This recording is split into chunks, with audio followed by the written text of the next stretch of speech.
Assalamualaikum warahmatullahi wabarakatuh. Bertemu lagi pada media pembelajaran daring Bahasa Indonesia kelas 11 SMK bersama Ibu Putri Ayu Resti Fauzi, guru Bahasa Indonesia mengajar di SMK Gema Nusantara Bukit Tinggi. Nah, Nanda, jangan lupa subscribe, like channel Ibu ini terlebih dahulu supaya Ananda tidak ketinggalan video pembelajaran Ibu selanjutnya. Baiklah, pada pertemuan kali ini kita masuk ke materi yang baru yaitu teks eksplanasi. Nah, teks eksplanasi ini ada 3 kali pertemuan. Nah, pertemuan pertama padanya 3.21 dan 41. Materi kita bahas pada pertemuan pertama ini adalah materi A dan B. Materi A-nya yaitu pengertian dan ciri-ciri teks eksplanasi. Materi B-nya identifikasi informasi dalam teks eksplanasi. Nah, sebelum kita masuk ke materi-materi ini, kita berdoa terlebih dahulu. Bismillahirrahmanirrahim. Nah, Ibu harap Ananda semua dalam keadaan sehat dan tetap semangat dalam belajar online-nya. Oke, mari kita bahas materinya satu persatu. Materi A, pengertian dan ciri-ciri teks eksplanasi. Kita bahas terlebih dahulu. Nah, teks eksplanasi dapat Anda baca pada artikel koran atau majalah. Dalam teks eksplanasi tersebut akan dibahas fenomena alam atau fenomena sosial. Fenomena alam misalnya pergerakan tanah, gempa bumi, tsunami, terjadi gerhana bulan dan matahari, angin puting beliung, atau peristiwa alam yang lainnya. Sedangkan fenomena sosial budaya di kalangan masyarakat seperti kenakalan remaja, kemiskinan, pengangguran, dan kemacetan lalu lintas. Nah, Ananda sudah paham ya fenomena alam dan fenomena sosial? Oke, kita lanjut ke pengertian teks eksplanasi. Apa itu teks eksplanasi? Nah, teks eksplanasi ini adalah teks yang bertujuan menjelaskan proses suatu fenomena alam atau fenomena sosial. Teks eksplanasi ditulis untuk menjawab pertanyaan bagaimana dan mengapa. Pertanyaan bagaimana membutuhkan jawaban berupa deskripsi, sedangkan pertanyaan mengapa membutuhkan jawaban berupa penjelasan proses sebab akibat. Teks eksplanasi termasuk dalam jenis teks non-fiksi. Teks eksplanasi harus ditulis berdasarkan fakta, bukan rekaan atau khayalan penulis. Oke, itu dia pengertian teks eksplanasi. Ibu harap Ananda sudah bisa memahami. Kita lanjut ke ciri-ciri teks eksplanasi. Ciri-cirinya yang pertama, struktur terdiri atas pernyataan umum, proses atau deretan penjelas, dan penutup. Jadi strukturnya ada 3. Yang pertama pernyataan umum, yang kedua proses atau deretan penjelas, yang ketiga penutup. Nah, ciri yang kedua, memuat informasi sesungguhnya atau fakta. Nah, jadi informasi dalam teks eksplanasi ini sesungguhnya ya atau fakta. Nah, ciri yang ketiga, memuat informasi bersifat keilmuan. Nah, selain informasinya itu berupa fakta, di sini informasinya juga bersifat keilmuan. Lanjut, ciri yang keempat, menjelaskan suatu kondisi atau fenomena alam tadi atau fenomena sosial tadi. Oke, itu dia ciri-ciri teks eksplanasi. Itulah dia materi yang A. Ibu harap Ananda sudah bisa memahami apa itu pengertian teks eksplanasi dan ciri-ciri teks eksplanasi. Oke, kita masuk ke materi yang B.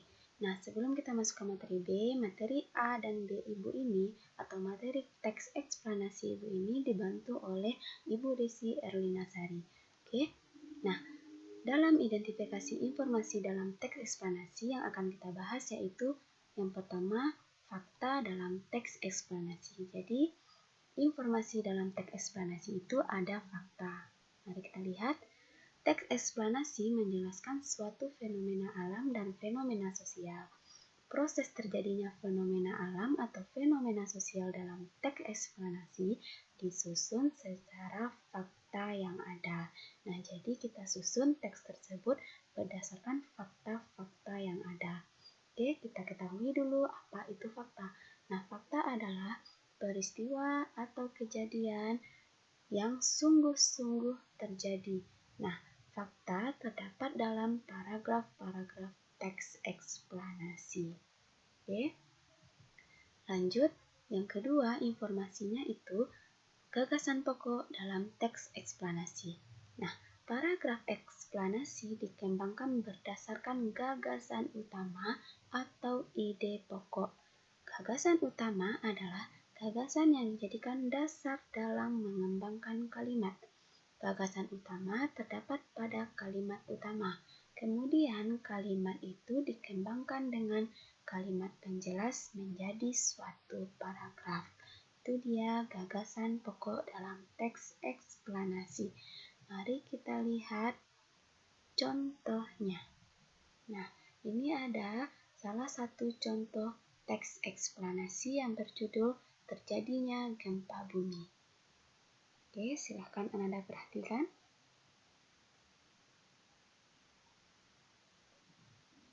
Ya, mari kita lihat. Nah, teks eksplanasi tersebut terdiri atas fakta. Faktanya sebagai berikut.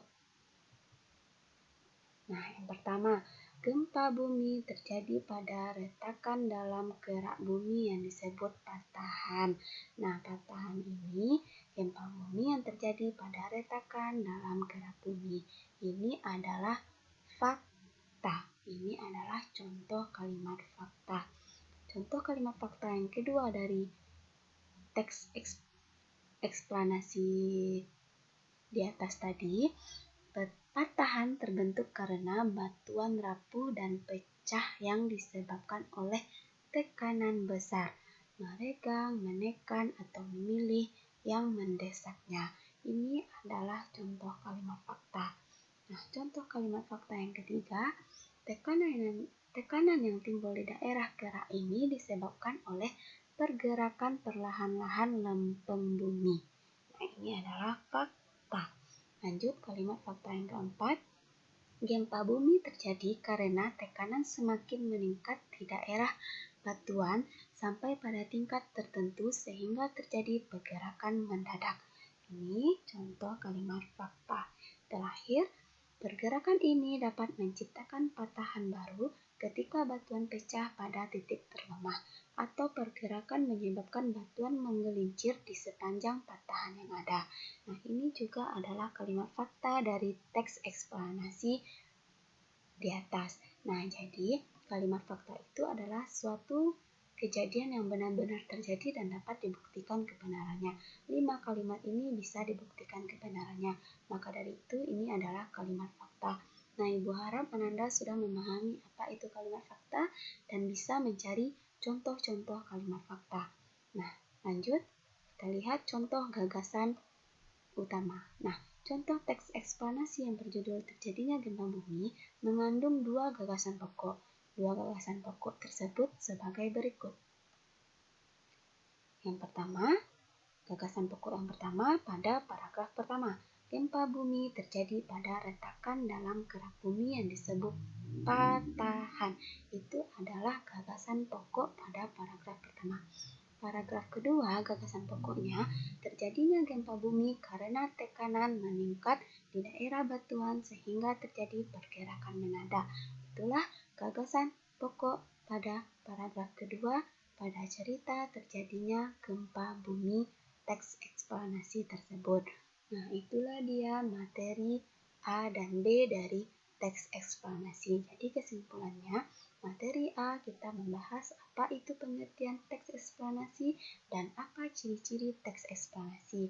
Materi B-nya kita mengidentifikasi fakta dan mengidentifikasi gagasan pokok dalam teks eksplanasi.